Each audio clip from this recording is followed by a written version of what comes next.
In this video, I'm going to show you how to manually import into Spocket. So in case you've been trying to manually add products to Spocket, this is how you can do it. It's very simple. First, of course, you have to log in to Spocket for Suppliers app. Then, you have to select Add Product from the left-hand toolbar, which looks like this. So you'll have a few options. Add Product is the second one. You want to press it, and then you will have to fill in all the required fields, which are the title, description, product category / subcategory, tags, images, inventory, listing price, suggested retail price, and SKU. So you'll have to fill all of these in. Make sure you take your time and do this very thoroughly, and basically be cautious that you do it well and good, so the product will be actually of value and good.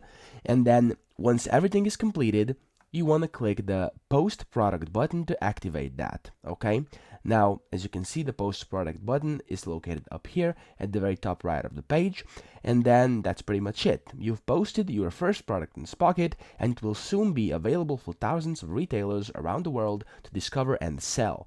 So that's how you manually import products into Spocket. I hope this video helped you out, and if it did, please subscribe to the channel and help me out as well.